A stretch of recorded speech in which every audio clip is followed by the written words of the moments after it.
Assalamualaikum warahmatullahi wabarakatuh. Waalaikumsalam warahmatullahi wabarakatuh. Sebelumnya mohon maaf mengganggu waktu dari Bapak Ibu Guru di tengah kewajiban kami dari Bapak Ibu Guru untuk mengajar serta melaksanakan tugas-tugas yang lainnya.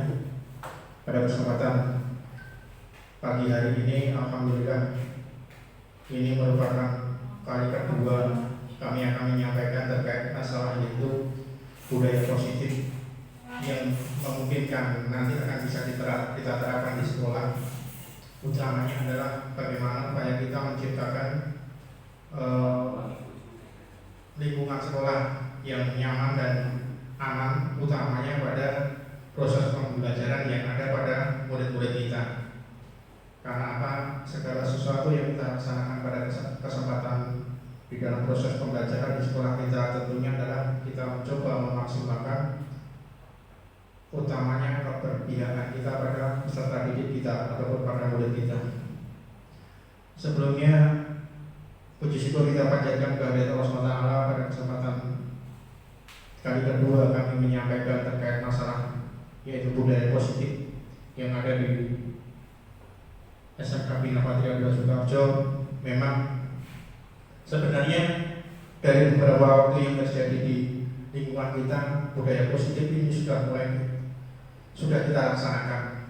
Namun apa yang kita laksanakan di situ ternyata memang perlu pemahaman tersendiri dari kita bersama, utamanya nanti bagaimana budaya positif yang ada di sekolah kita itu nanti akan bisa kita jaga, kita maksimalkan untuk keberpihakan kita pada murid-murid kita, terutama di SMK Bina Patria 2 Sukoharjo, baik itu dari jurusan TKJ, jurusan TKR maupun jurusan TMI. Yang pada kesempatan saat ini tentunya di dalam budaya positif yang ada utamanya di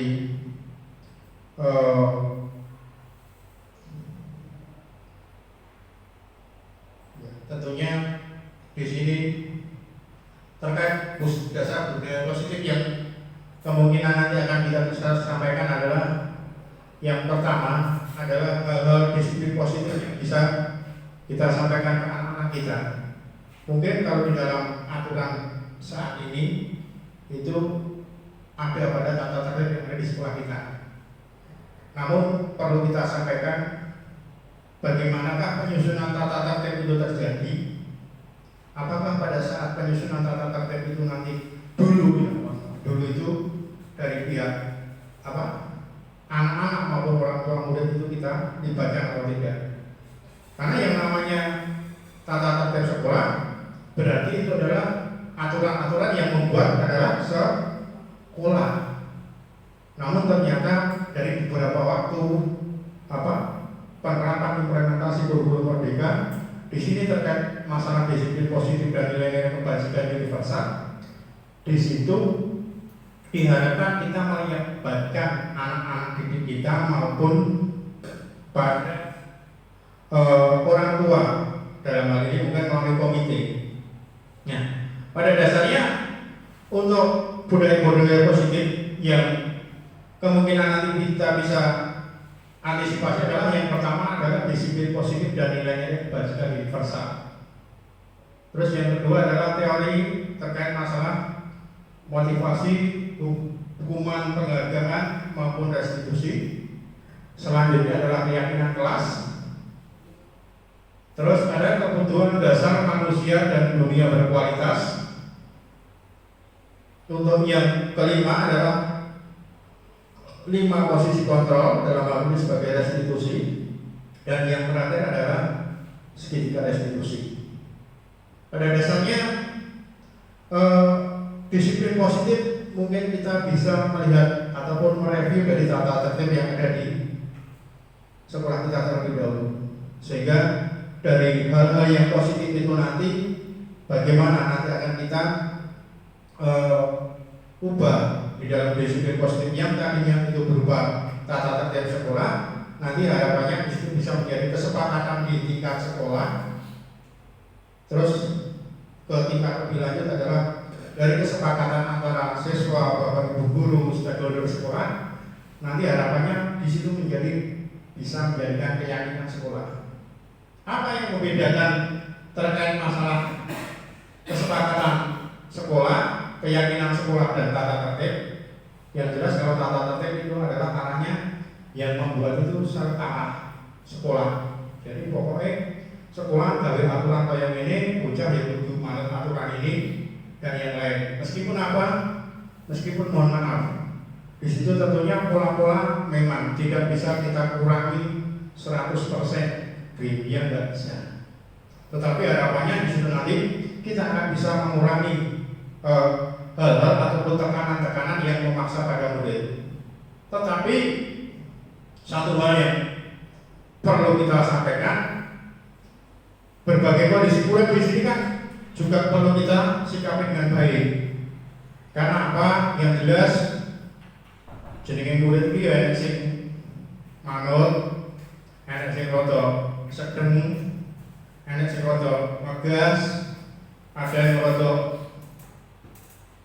ya out of the box, bahkan ada yang notabene kalau seukuran kita sebagai orang tua, mohon maaf, kadang-kadang ngomong, kadang-kadang terus ada istilah mungkin selek aku anak dari anakku, aku sih ada di koyong-koyong lah di rumah sampai dengan mohon maaf di dalam bahasanya wes sakarmu murid sing ngatur kowe sing penting kowe hati-hati, mungkin seperti itu. Tetapi hal yang perlu kita sampaikan di dalam posisi terkait masalah dari beberapa poin yang ada di situ, ya.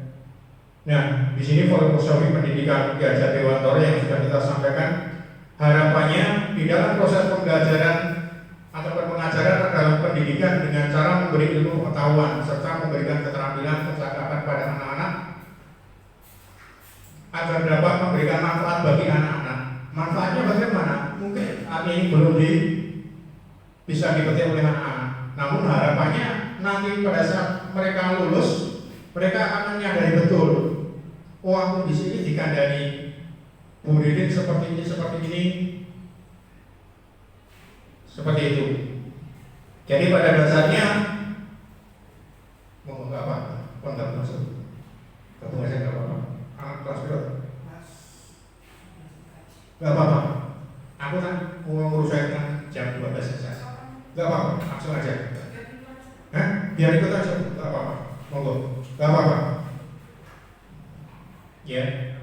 Jadi pada dasarnya di dalam proses ini nanti tentunya kita akan berusaha betul untuk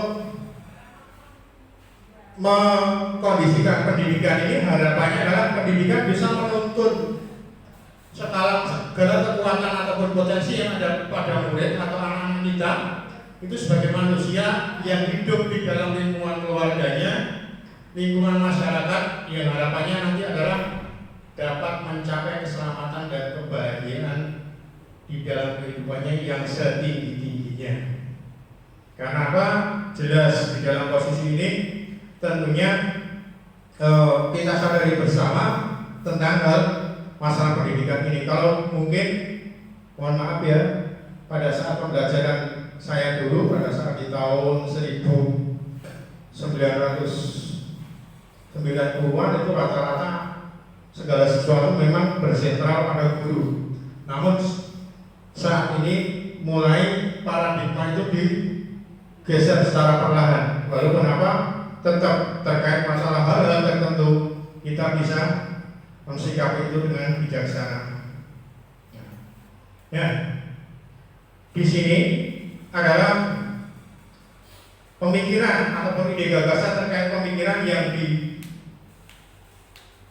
disampaikan oleh Ki Hajar Dewantara. Yang pertama adalah mendidik bersumber pada trilogi pendidikan.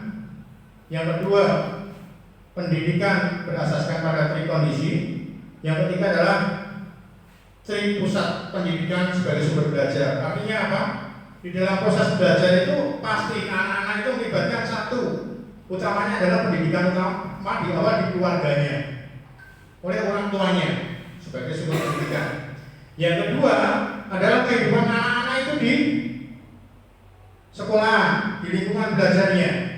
Dan yang ketiga adalah pada saat anak-anak itu nanti bagaimana berkiprah atau belajar dari kondisi masyarakat ataupun lingkungan sekitarnya, baik itu dengan teman, ya, orang yang lebih dewasa atau mungkin orang yang lebih muda.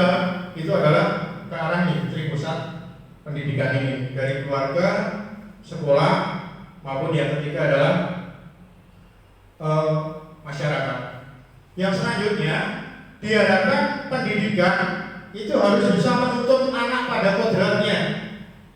Kodrat anak murid itu apa? Yang pertama adalah kodrat lingkungan. Lingkungannya seperti apa? Bagaimana pertumbuhan anak tersebut? Karena apa? Saya yakin lingkungan kehidupan adaptasi anak itu sangat mempengaruhi bagaimana ketika nanti harus belajar. Dan yang tidak kalah pentingnya adalah kodrat zaman. Saya yakin Pak Agung, Pak Win, Pak Dorido, pada saat kita pembelajaran dulu, kita belum bisa menggunakan gadget atau yang lain. Tetapi apa? Bahkan dulu kalau kita sampaikan uang pendidikan, uang sekolah ini orang boleh bawa HP, gitu kan. Namun sekarang ternyata dalam perkembangan zaman saat ini, di situ sangat diperlukan. Karena apa? Sumber belajar di dalam hal ini tidak semata-mata dari Bapak Ibu guru saja. Namun satu hal yang perlu kita cermati juga, bahwa di dalam penggunaan HP ini pun kita memang harus betul-betul bijaksana. Bahkan mungkin di beberapa sosial media itu disampaikan, Bapak Ibu guru itu dilarang sampai dengan apa? Mohon maaf, ojo nanti buka file-file HP yang ada di muridnya. Padahal kadang-kadang permasalahan itu apa? Sebenarnya itu adalah kewajiban orang tuanya untuk mengontrol anak-anaknya. Wong tuanya ora sempat ngontrol gara-gara itu ngejar ekonomi untuk kebutuhan anak-anak. Akhirnya apa? Wis ora sempat ngecek HP-nya anak ini. Tapi ketika nanti yang ngecek orang tua, apa? Orang tua di sekolah dan dalam hal ini kita, apa yang terjadi? Mohon maaf, kadang-kadang aturan atau hukum itu menyatakan itu melanggar hak asasi manusia. Ya itu kadang-kadang kalau mungkin kita sebagai pendidik dibatasi seperti itu ya udah. Tapi apa? Kadang-kadang kalau nanti terjadi sesuatu, kita sebagai di dunia pendidikan atau sekolah tersebut menimba ilmu atau menuntut ilmu, pasti kena imbasnya. Dapat guru orang ada ini dan yang lain, sehingga memang di situ kita perlu tarik ulur ketika di dalam penggunaan IT ini. Terus yang selanjutnya adalah pendidikan berpusat pada murid, ya, atau istilahnya adalah student center learning, pembelajaran bagaimana kita mengenal anak-anak kita, ya, bagaimana kita mengenal anak-anak kita. Yang notabene itu banyak sekali hal yang mungkin perlu kita cermati, dari kemampuan anak, kondisi keluarga, kondisi masyarakatnya, bagaimana pergaulan dengan temannya, itu perlu kita cermati betul. Mungkin terakhir hal yang mohon maaf, hal yang mungkin saat ini lagi kita hadapi dalam hal ini Pak Nurido maupun Pak Ananto dan juga Ibu Kapro TKJ, ya, ada anak-anak kita di TKJ yang mungkin memang mohon maaf perlu ekstra pengawasan kita, perlu ekstra tuntunan kita, atau bagaimana kita ngomong anak-anak tersebut. Karena apa? Pak Ananto sudah mengalami nuntun anak ini, mohon maaf, nuntun anak ini mungkin sudah kita coba dari beberapa waktu yang lalu, bahkan ketika anak-anak tersebut itu PKL di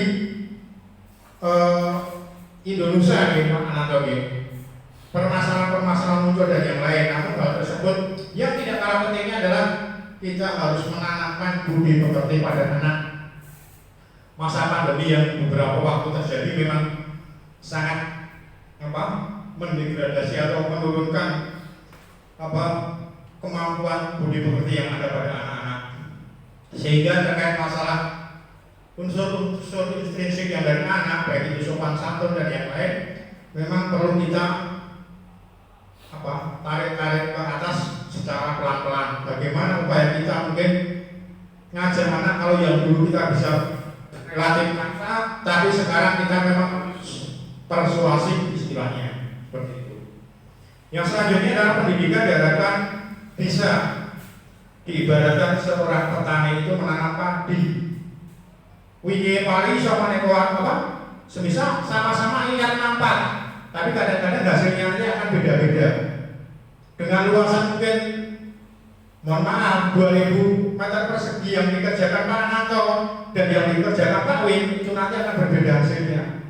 Karena itu baik dari kondisi tanah, kondisi penyakit, pupuk di dalam proses pemeliharaan, bagaimana upaya menyiangi rumput dan yang lain, justru akan terjadi mempengaruhi hasil yang ada pada hasil panen padinya. Demikian pula ketika nanti mungkin kita menanam jagung dan yang lain. Namun alhamdulillah pada masa tanam kedua ini rodo lumayan. Nanti coba mikir rakitan pokok ya sebagai modal bismillah. Ya dinamikanya seperti itu. Kalau untuk yang selanjutnya adalah sambil bermain. Ya kadang-kadang kalau dikatakan di dalam proses pembelajaran itu 45 menit 1 jam pelajaran kita itu belum tentu kefokusan anak itu 45 menit. Kefokusan anak itu 50% dari jam yang ada itu sudah cukup bagus. Memang selingan-selingan yang ada di kita harus ekstra betul. Modelnya seperti apa? Kalau yang disampaikan beberapa teman ada di sosial media, itu modelnya adalah dengan cara menggunakan ice breaking atau pemecah suasana, sehingga di dalam posisi itu tentunya nanti harapannya bisa berjalan dengan baik di dalam proses pembelajarannya. Terus selanjutnya terkait tadi kalau kita sampaikan, memang dari tahapan-tahapan yang ada, baik itu dari disiplin positif dan yang lainnya, tentunya nanti kita bisa cermati. Nah, harapannya kita sebagai seorang guru, ya mungkin kalau di sini disampaikan guru penggerak, tetapi harapannya ini nanti bisa menggeneralisasi pada semua guru. Yang pertama adalah menjadi pemimpin pembelajaran di dalam kelasnya. Yang namanya pemimpin itu ya tidak serta-merta harapannya bisa mengkoordinasikan yang ada di dalam proses pembelajaran. Yang kedua adalah menjadi coach, atau dalam arti yang lain adalah menjadi teman sharing dengan teman-teman yang lain. Terus yang ketiga adalah mendorong kerjasama atau kolaborasi semua elemen yang ada di satuan pendidikan, baik itu dari tata usaha, bapak ibu guru, dari bagian kebersihan, tulmen dan yang lain. Harapannya kita sebagai seorang guru bisa untuk mengkolaborasikan atau menjalin kerjasama ke semua bagian itu. Yang selanjutnya adalah menggerakkan komunitas praktisi. Mohon maaf, mungkin istilahnya kalau di sini komunitas praktisi, apa saja komunitas praktisi dalam hal yang lebih sederhana adalah ketika di dalam klub kerja guru. Ya kalau untuk kakak ditingkatnya, nanti otomatis anggotanya saya selaku guru TKR, Bapak Nurido, Pak Surati, Pak FT, dan guru-guru TKR yang lain. Kalau kakak divisi bagaimana? Ya nanti akan dikomandoi oleh Bapak Mawanto, Pak Wibinanto, Pak Minarno, Pak Gianto L. Kalau yang KKD, TKJ, ya setidaknya dari kepala programnya.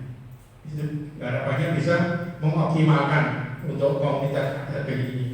Kalau yang cukup yang lebih luas adalah MGMP tingkat kabupaten untuk yang cukup lebih luas. Tapi kalau nanti sampai provinsi atau nasional, yaitu akan lebih meluas lagi. Nah, yang selanjutnya adalah mewujudkan kepemimpinan murid atau peserta didik. Karena apa? Mohon maaf, murid kita itu nanti akan menjadi penerus masa depan kita. Sehingga kali ini aman dewi. Sehingga kalau kita sampaikan, mungkin saat ini adalah kesempatan kita untuk mengarahkan anak-anak. Tapi beberapa tahun yang akan datang, mungkin anak-anak tersebut yang akan menggantikan kita. Di dalam proses mungkin sambung ilmu atau menuntut ilmu bersama-sama ini. Karena apa? Kita sampaikan betul bahwa kalau jenengan sebagai seorang pendidik, ini pada dasarnya kita diberikan kesempatan lebih dahulu untuk mempelajari dibandingkan anak didik kita.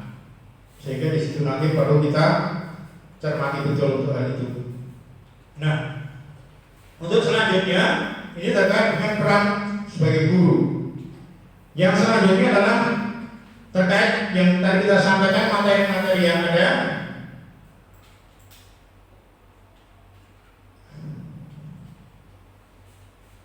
Ya.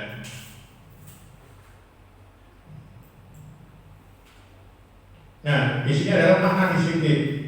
Mungkin awalnya kalau kita sebagai guru itu mendisiplinkan siswa kan memang harus bagaimana dengan aturan ya. Nah, dari disiplin-disiplin positif ini nanti harapannya kita akan memperoleh yaitu yang namanya berupa nilai-nilai kebajikan. Di mana disampaikan ini ya Jadi Wantoro menyatakan bahwa mencapai kemerdekaan atau dalam konteks pendidikan kita saat ini menciptakan murid yang merdeka. Syarat utamanya adalah harus ada disiplin yang kuat, utamanya dari internal siswa kita. Ya cuma bagaimana upaya kita untuk menumbuhkan motivasi internal daripada anak-anak didik kita. Ya, kalau disampaikan seperti disampaikan Bapak Agus Hadi Widodo kemarin, mohon maaf, ketika mungkin di dalam pembelajaran kita ada anak-anak yang menanyakan, Pak, besok pembelajaran pakai web enggak, praktek tidak. Berarti itu adalah anak-anak yang peduli dengan proses pembelajaran. Atau mungkin bisa Pak Nanto ditanyakan, mohon maaf Pak Nanto, pembelajaran bahasa Jawa kita besok materinya apa? Nah itu kan berarti anak-anak itu peduli pada proses pembelajaran kita. Nah sebagai pendidik tujuan kita adalah menciptakan anak-anak yang memiliki disiplin diri sehingga mereka bisa berperilaku dengan mengacu nilai-nilai kebajikan universal dengan memiliki nilai intrinsik bukan ekstrinsik. Kalau ekstrinsik ini adalah nilai-nilai yang berasal dari luar atau utamanya dari ya pengaruhnya awalnya dari tekanan ataupun apa paksaan walaupun itu mungkin dari cara halus. Namun memang kelihatannya model-model seperti itu harus kita adaptasi dari awal terlebih dahulu. Tidak serta-merta kok kita bisa menciptakan itu tanpa adanya proses di awal. Nah, nilai-nilai kebajikan universal yang ada bagaimana ini? Yaitu profil pelajar Pancasila dari beriman, bertakwa pada Tuhan Yang Maha Esa, mandiri, bernalar kritis, berkebinekaan global, bergotong royong dan kreatif. Yang selanjutnya adalah menurut Primary Years Program atau PYP, ya, sikap murid antara lain adalah toleransi, rasa hormat, integritas, mandiri, menghargai, antusias, empati, keingintahuan, kreativitas, kerjasama, percaya diri dan komitmen. Kalau mungkin di dalam kurikulum KTSB dulu, ya ini adalah nilai karakternya. Ya mungkin salah satu yang menggerogoti nilai karakter adalah proses-proses yang ada pada saat pandemi COVID itu ya. Tatap muka dengan murid kurang dan yang lain ya, akhirnya disitu agak berkurang terkait masalah ini sikap-sikap ataupun nilai-nilai intrinsik yang ada pada siswa-siswa kita. Dan kewajiban kita untuk ini melatih potensi-potensi intrinsik yang ada di anak kita. Nah ini adalah menurut IHF atau Indonesian Heritage Foundation.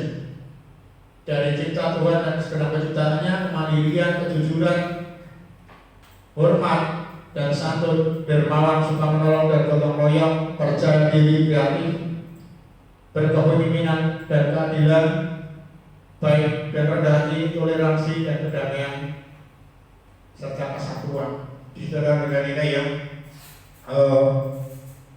perlu kita cermati di dalam nilai kebajikan.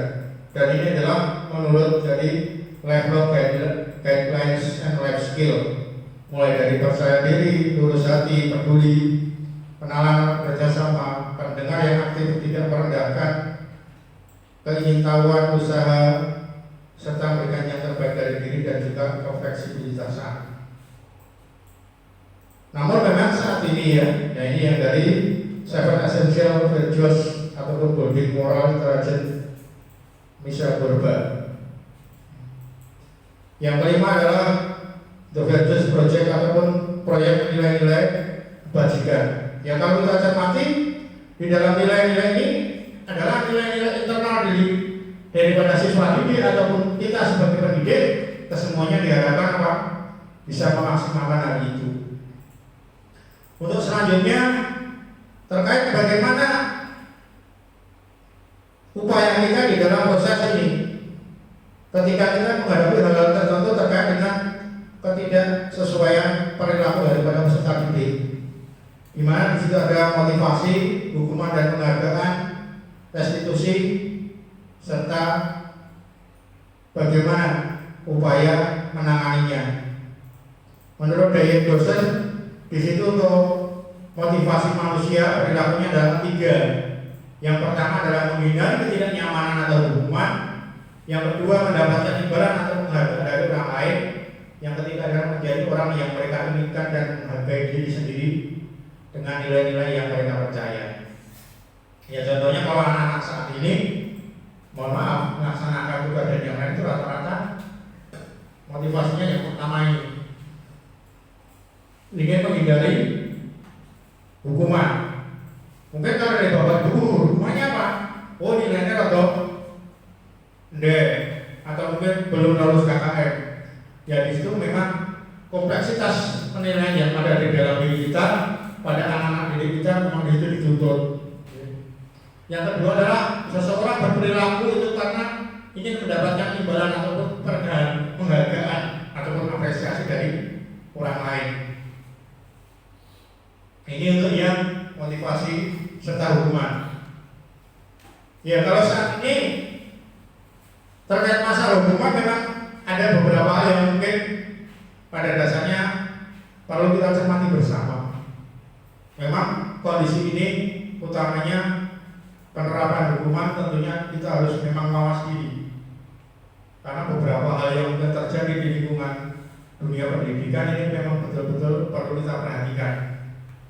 Ya, mungkin terakhir di utamanya di sekolah SMK beberapa waktu yang lalu memang ada hal terutama di dunia pendidikan SMK yang memang perlu diperhatikan. Namun setelah beberapa waktu proses penanganan dan mediasi dan yang lain, alhamdulillah hal itu sudah bisa terkondisikan dan tidak sampai dengan menjadi bola liar dalam dunia pendidikan.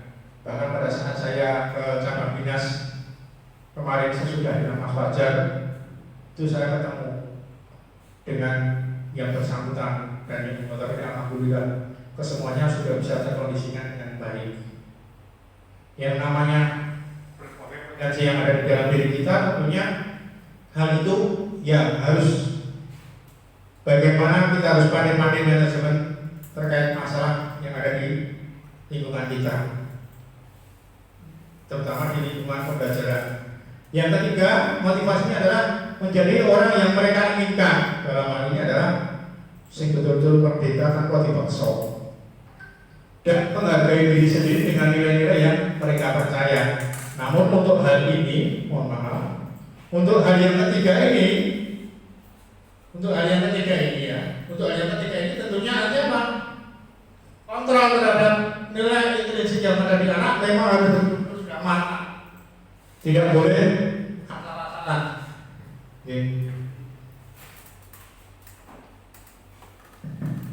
Karena memang di dalam kondisi ini bagaimana kita menuntut dan ngomong anak itu supaya bisa memperoleh itu.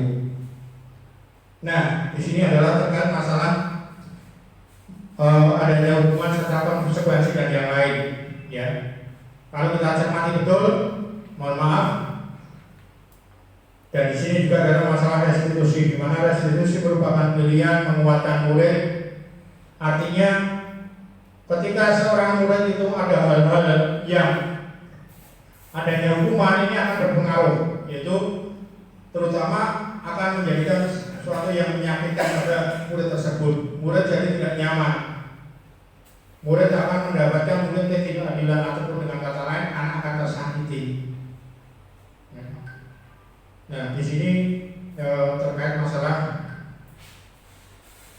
hukuman, konsekuensi dan restitusi, di mana di situ perlu adanya proses penguatan dan juga identitas sukses yang diharapkan kita bisa memberikan penguatan.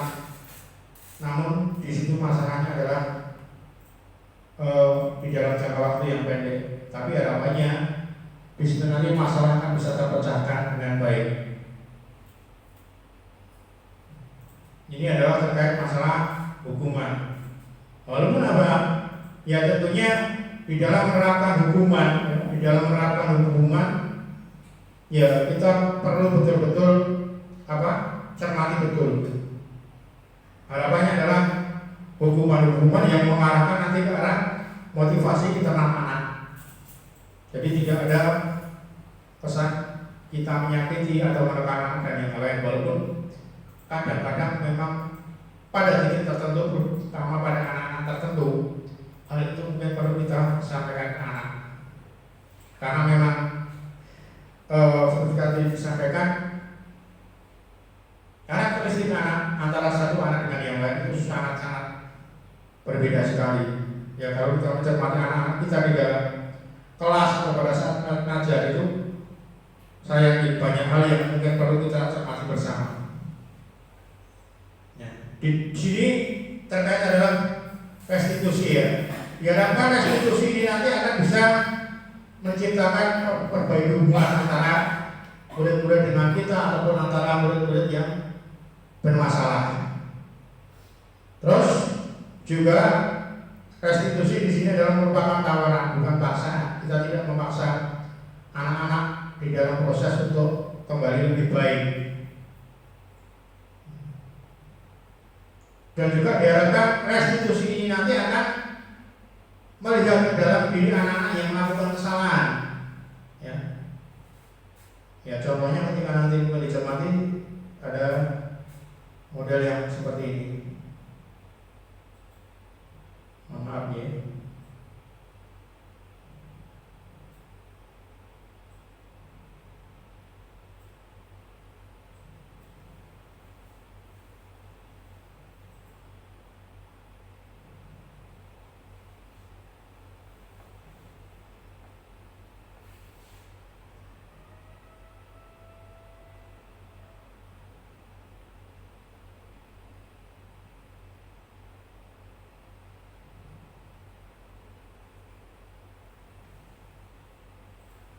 Coba kita perhatikan sebentar.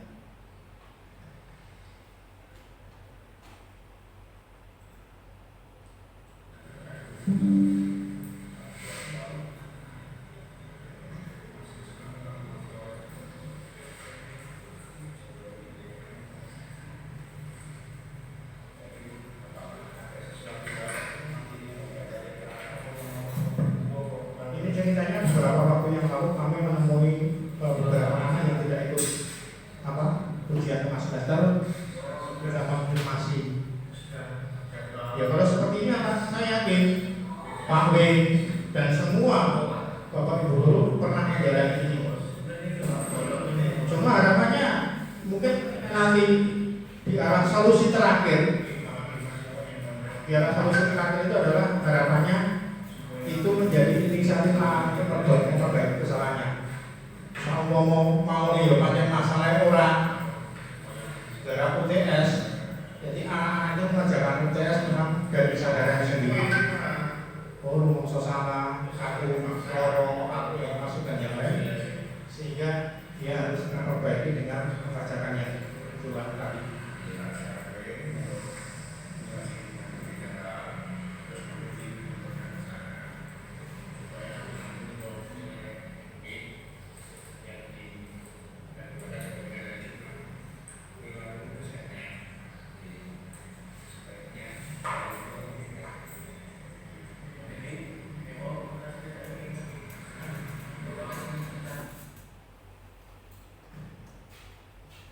Untuk kasus yang lain yang mungkin seperti saya temui kemarin, yaitu terkait ada beberapa anak yang notabene tidak masuk di dalam praktek.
Jadi pada dasarnya ketika nanti kita menghadapi anak-anak yang bermasalah, memang kita betul-betul harus bisa memahami betul bagaimana kita mengklarifikasi, bagaimana kita mencoba merunut akar permasalahannya seperti apa. Di situ harapannya untuk anak-anak itu memang betul-betul diharapkan bisa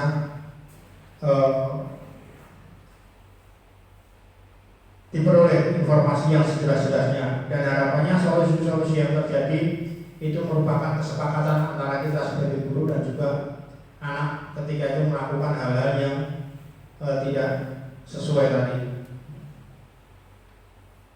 dimana kita sebagai seorang guru itu nanti kita akan dihadapkan menjadi dalam 5 posisi kontrol. Yang pertama adalah kita sebagai penghukum, kita sebagai pembuat rasa bersalah, kita sebagai teman, kita sebagai pemantau, ataupun kita sebagai seorang manajer.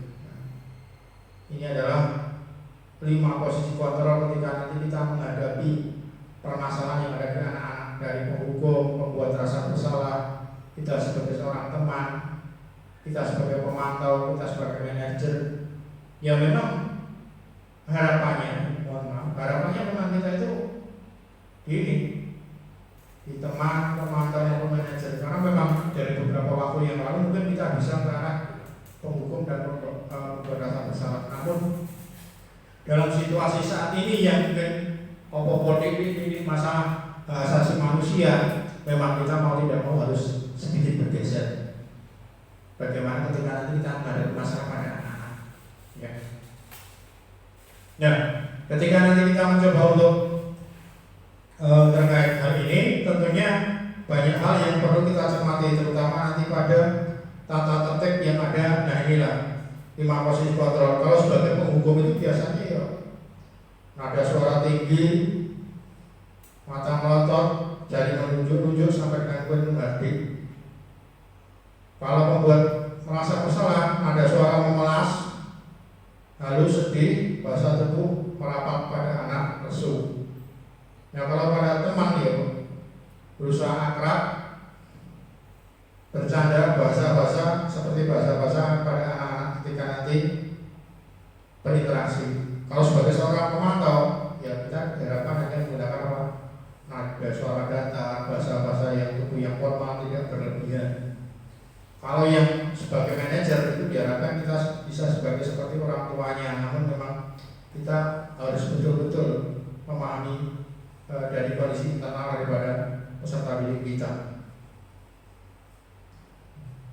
Di mana untuk segitiga restitusi yang mungkin bisa kita cermati adalah seperti itu. Jadi ketika nanti terdapat masalah pada anak, kita diharapkan itu bisa menanyakan keyakinan bahwa apa yang dilakukan anak itu kira-kira salah atau benar loh. Ya contohnya, semisal ada anak yang tidak pernah masuk praktek, ya, Mas, kowe kira-kira yang orang melakukan praktek atau orang garap tugas ini salah atau benar? Ya kita gali informasi pada anak tersebut. Terus setelah menanyakan hal itu, nanti baru kita akan menstabilkan identitasnya. Kita sampaikan bahwa kita sebagai manusia, baik bapak ibu guru maupun siswa, pasti ada potensi melakukan suatu kesalahan. Dan anak tersebut tidak satu-satunya anak yang menjalani seperti itu. Nah setelah itu kita baru melakukan validasi bagaimana ketika tidak pernah masuk atau tidak mengerjakan UTS itu masalahnya apa. Terus setelah itu baru kita tawarkan atau dengan kata lain kita diskusi dengan anak tersebut. Dan kira-kira yang kue garap UTS ini yang diterus kue kudu iki. Garap ini sebenarnya mengerjakan Pak. Ya nanti saya yakin dari anak itu ada usulan-usulan yang nanti kita tampung, kita arahkan, harapannya itu bisa menjadi hal yang menguatkan pada kesadarannya bahwa anak tersebut melakukan kesalahan dan ada usaha dari internal anak untuk memperbaiki kesalahan tersebut. Ini terutama memang di beberapa waktu yang cukup digalakkan, terutama dari cabang dinas dan yang lain. Mungkin terakhir kalau tidak salah Pak Ananto sempat komunikasi dengan Pak Rizal bahwa Pak Rizal sudah mendapatkan arah-arah terkait hal ini yang notabene rata-rata memang ya saat ini diharapkan di dalam penanganan terhadap anak-anak yang bermasalah. Kita tidak seperti tempo-tempo dulu mungkin pada saat pulau jenengan Bapak Ibu. Kalau mungkin pada saat pulau jenengan rumit pengakutan penghapus melayang, terus mohon maaf penunjuk kalau dulu kan ya prank apa Bapak Ibu, prank yang notabene kalau istilah zaman dulu ada dutik di berbagai biar di meja atau mungkin ditutupkan hal yang biasa. Dan kita sebagai seorang murid, kita sebagai seorang murid mendapatkan peringatan seperti itu dari seorang guru. Ya udah, kita ya wes, memang itu ya salah. Dan kita nggak akan berani. Ibaratnya kalau mau lapor pada orang tua kita, pada kalau bunuh diri. Orang tua kan menyadari, lah kok ngopo kok dihukum Bapak Ibu guru. Seperti itu. Akhirnya apa? Sudah laporan wong tua menika wani malah ora diwangi tambah di betah dunyonya oleh orang tua kita. Kalau kita jangan dulu. Kalau sekarang mohon maaf, kita harus perlu ekstra hati-hati betul. Ya. Terakhir kemarin kalau nggak salah itu di sosial media itu disampaikan hanya gara-gara anaknya itu diingatkan guru untuk melaksanakan sholat, mohon maaf, guru yang mengingatkan itu kalau nggak salah dituntut berapa ya? 50 juta kalau nggak salah. Ya kalau seperti itu terjadinya ya memang kewajiban kita sebagai seorang guru kalau memang dibatasi hal seperti itu ya kita harus mungkin mundur ke penggali ketika akan menangani seorang anak. Dan juga mohon maaf, ya kita juga harus punya nilai pada orang tua anak-anak tersebut. Jangan sampai orang tua anak tersebut menuntut lebih terhadap mungkin ketika yang kita terapkan kalau kita tidak bisa menerapkan pada seperti saat tempo kita dulu. Ya, karena apa? Namun mohon maaf juga terakhir kalau nggak salah ada yang anggota TikTok yang notabene bagaimana pola pendidikan yang dulu dengan pola pendidikan dari sekarang dan nanti akhirnya seperti apa itu ada juga. Ya. Kalau yang dulu digalai, diketai dan yang lain, ya alhamdulillah secara pikiran kita matang. Menghadapi masalah kehidupan, kita orang kaget, ya enggak? Kita berusaha betul, tapi mohon maaf kalau nanti saat ini produk-produk anak saat ini, ya kita tahunya tidak sekarang, tahunya adalah mungkin 10 tahun yang akan datang, 15 tahun yang akan datang, atau 20 tahun yang akan datang. Seperti apa anak kita. Tapi sahabat, kita memang harus mengkawal betul terkait hal itu, ya. Terutama pada anak-anak kita atau anak-anak didik kita yang ada di sekolah kita ini. Karena apa? Memang kalau dikatakan pola-pola yang misalnya agak tegas itu ternyata juga diperlukan, ya. Juga diperlukan. Bahkan saya tadi ya sempat dengar cerita dari Pak Ananto terkait pada saat menjemput anak agak terlambat sedikit, seperti apa tuntutan seorang anak itu ya hal yang wajar. Tetapi satu hal juga, beberapa waktu yang lalu kalau tidak salah di hari Sabtu itu anak kami itu melaksanakan outing kelas ke daerah Klaten, di pertanian lebah madu dan obat herbal, serta ke Umbul Sudara untuk renangnya. Justru ketika sampai di rumah, kalau saya cermati betul itu awalnya, mohon maaf, dari ustadzanya itu menyampaikan, Bapak Ibu mohon maaf, nanti untuk anak-anak itu maksimal uang sakunya 50.000, gitu kan? Ya kalau negosiasi kita terhadap anak bagaimana? 50.000 untuk ukuran anak itu kan cukup besar, iya enggak? Dan kita berusaha 50.000 itu yang iso jadi kayak isa lembar saya ketahui dong yang ngapunten. Kalau anak kami itu jadi hitungan matematika itu terus uang sing di apa yang dipahami adalah hanya uang 2.000, 5.000 sampai dengan 10.000. Sama bawa tiket saya ketahui regane 10.000 kadang-kadang pun lari rati jujur dulu ya wes balik. Tetapi apa?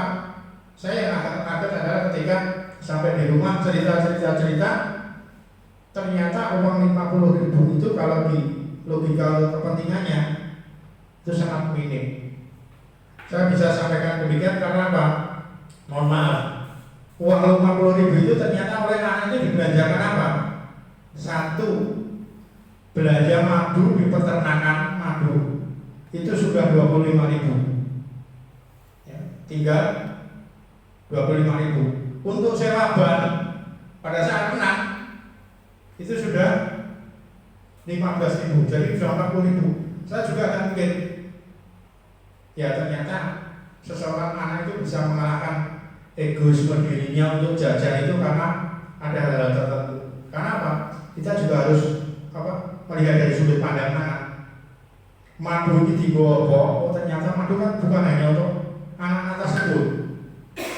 Mereka apa? Sampai di rumah itu, tapi yang nyicipi loh, Umi yang nyicipi loh. Dan ternyata prioritas anak di dalam mengelola keuangan itu memang perlu kita cermati, perlu kita klarifikasi bagaimana nanti hal-hal yang penting yang mungkin bisa kita petik dalam polisian itu. Dan nanti yang tidak kalah pentingnya dari beberapa hal yang mungkin sudah kita sampaikan, ya, dari masalah tadi disampaikan disiplin positif, restitusi dan yang lain. Yang tidak kalah pentingnya adalah ketika nanti kita harus mereview tata tertib yang ada di sekolah untuk bisa menjadi keyakinan kelas.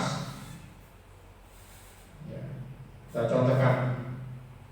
Nah ini, misalnya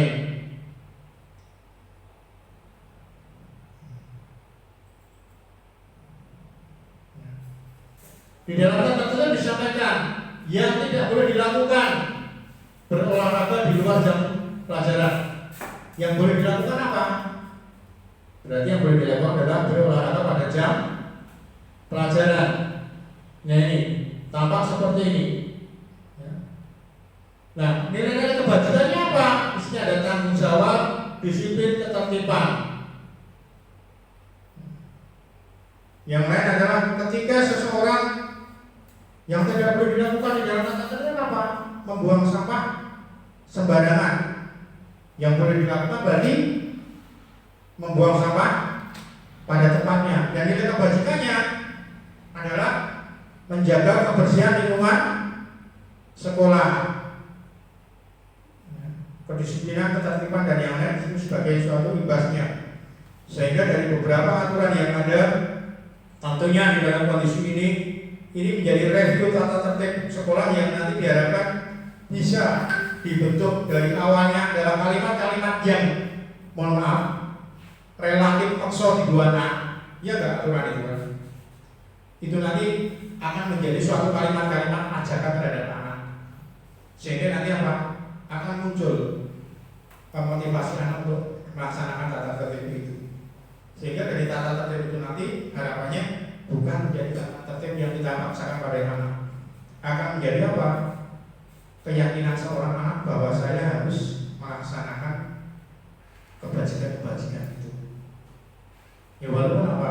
Mohon maaf, prosesnya ini nanti saya yakin cukup lama dalam penerapan ini. Jadi kalimat-kalimat yang notabene di sini ya, kalimat-kalimat yang notabene di sini nanti di dalam tata tertib relatif roboh makso itu harus diubah menjadi kalimat-kalimat positif yang bersifat ajakan pada anak, sehingga nanti menimbulkan aku kuwi kon teko jam itu esok aku ora dipaksa karo guru. Itu karena kemauan anak. Gara-gara apa? Mungkin dari apa kalimat-kalimat ajakan tadi. Ya, atau dengan kata lain semisal tadi pada saat membuang sampah, yaitu menjadi kesadaran anak, aku kuwi membuang sampah karena kewajiban untuk menjaga kebersihan ini adalah kewajiban kita bersama, bukan hanya kewajiban, mohon maaf, bapak-bapak petugas kebersihan saja. Ya, di sini mungkin yang kami contohkan, mohon maaf, yang kami contohkan di sini ada, nah ini, ya, yang kami contohkan ada kurang lebih sekitar 30. Barangkali nanti kita bisa koordinasi dengan dari pihak kesesuaian, nanti harapannya dari tata tertib yang ada maupun BPBK nanti Pak Din bisa menyampaikan ke Pak Wahyu. Kemarin kita sudah sempat menanyakan terkait tata tertib dan alhamdulillah saya sudah dikirimi tata tertib yang dulu ada dari Pak Jarno, dan nanti harapannya ya secara bertahap nanti kita akan ubah itu menjadi kalimat-kalimat ajakan pada anak-anak. Bagaimana caranya? Ya nanti akan kita buat poster-poster atau mungkin kita sosialisasikan ke anak nanti lewat pembelajaran di kelas, atau mungkin kalau secara umum nanti bisa disampaikan melalui forum upacara bendera dan forum-forum yang skup lebih luas. Kalau yang mungkin skup yang secara global itu ke arah kelas-kelas yang mungkin kita ajar itu terkait masalah review tentang tata tertib ini. Barangkali sebelum kami akhiri ada yang perlu disampaikan dari Bapak Ibu semuanya?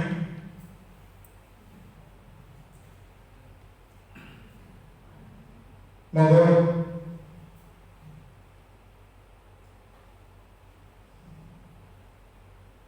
Monggo Pak Agung, barangkali suatu hal terkait nanti bagaimana upaya kita apa? Mungkin kalau dikatakan kalau merubah secara frontal kan bukan seperti itu tahapannya, kita berubah secara pelan-pelan, nanti kolaborasi kita bersama. Monggo barangkali ada.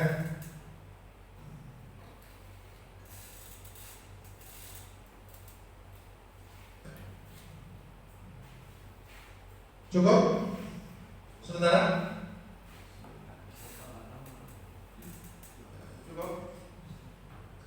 Oke, mungkin sementara untuk hal yang perlu saya sampaikan di dalam posisi diseminasi kesempatan ini nanti saya cukupkan sekian. Semoga di dalam proses yang akan datang kita akan bisa membenahi sekolah kita ini di dalam hal-hal yang lebih baik. Semangat ya untuk kita menciptakan sekolah kita yang nyaman pada anak-anak didik kita, dan juga kita sebagai pendidik dan tenaga pendidikan untuk mendampingi anak-anak kita menuju tujuannya, yaitu kehidupan yang bahagia di kehidupan anak-anak. Dan itu insya Allah akan menjadi salah satu amal kebajikan kita yang nanti tidak akan pernah luntur sampai dengan mungkin kita dibanggai oleh Allah SWT. Mungkin demikian kurang lebihnya saya yang menyampaikan pada kesempatan ini. Tentunya banyak hal yang perlu tidak mengenakan di hati Bapak Ibu semuanya. Saya mohon maaf yang sebesar-besarnya. Pada kesempatan ini kita tutup dengan hamdalah bersama-sama. Alhamdulillahirrahmanirrahim. Semoga semuanya lancar di dalam menjalankan amanah selanjutnya. Demikian, wassalamualaikum warahmatullahi wabarakatuh.